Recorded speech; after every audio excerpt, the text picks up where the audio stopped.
It's time for chapter 15 of Charlotte's Web. The crickets sang in the grasses. They sang the song of summer's ending, a sad, monotonous song. Summer is over and gone, they sang. Over and gone, over and gone. Summer is dying, dying. The crickets felt it was their duty to warn everybody that summertime cannot last forever. Even on the most beautiful days in the whole year, the days when the summer is changing into autumn, the crickets spread the rumour of sadness and change. Everybody heard the song of the crickets. Avery and Fern Arabelle heard it as they walked the dusty road. They knew that school would soon begin again. The young geese heard it and knew they would never be little goslings again. Charlotte heard it and knew that she hadn't much time left. Mrs. Zuckerman at work in the kitchen heard the crickets, and sadness came over her too. Another summer gone, she sighed. Lurvy at work building a crate for Wilbur heard the song and knew it was time to dig potatoes. Summer is over and gone, repeated the crickets. How many nights till frost, said the crickets. Goodbye, summer, goodbye, goodbye. The sheep heard the crickets, and they felt so uneasy they broke a hole in the pasture fence and wandered into the field across the road. The gander discovered the hole and led his family through, and they walked to the orchard and ate the apples that were lying on the ground. A little maple tree in the swamp heard the cricket song and turned bright red with anxiety. Wilbur was now the centre of attraction on the farm. Good food and regular hours were showing results. Wilbur was a pig any man would be proud of. One day more than 100 people came to stand at his yard and admire him. Charlotte had written the word radiant, and Wilbur really looked radiant as he stood in the golden sunlight. Ever since the spider had befriended him, he had done his best to live up to his reputation. When Charlotte's Web said some pig, Wilbur had tried to look like some pig.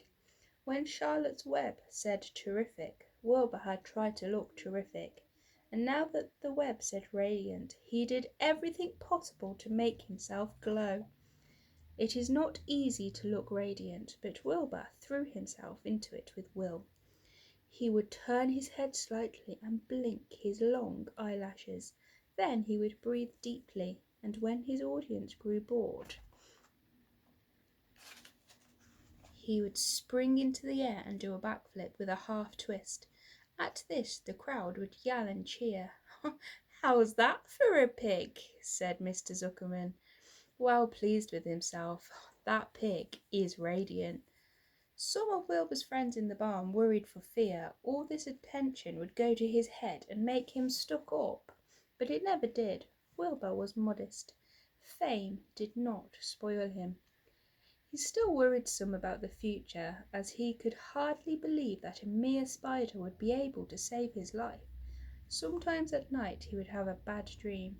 He would dream that men were coming to get him with knives and guns. But that was only a dream. In the daytime Wilbur usually felt happy and confident. No pig ever had truer friends, and he realised that friendship is one of the most satisfying things in the world. Even the song of the crickets did not make Wilbur too sad.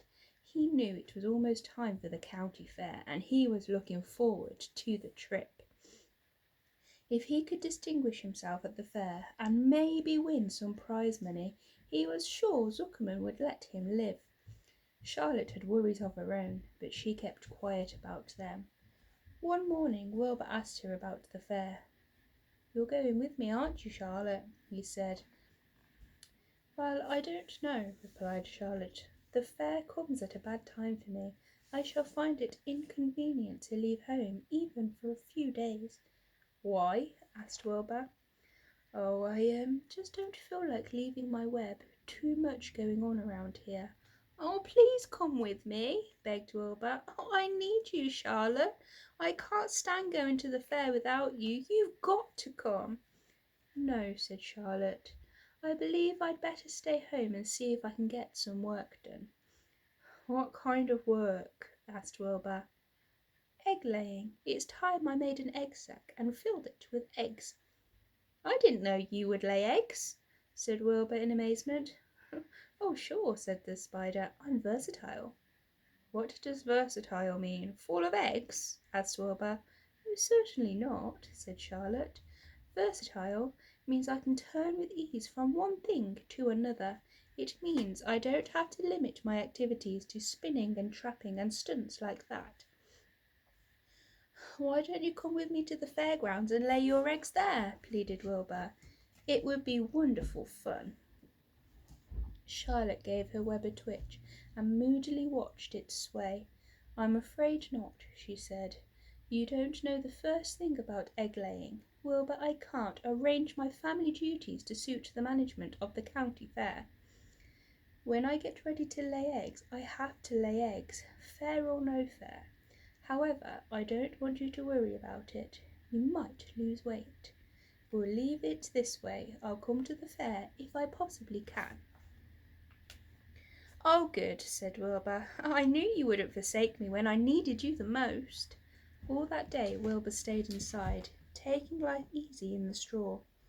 Charlotte rested and ate a grasshopper. She knew that she couldn't help Wilbur much longer.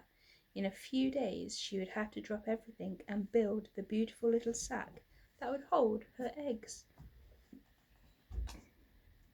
Did you enjoy that story, Floyd? Are you going to come back for the next chapter? I hope so.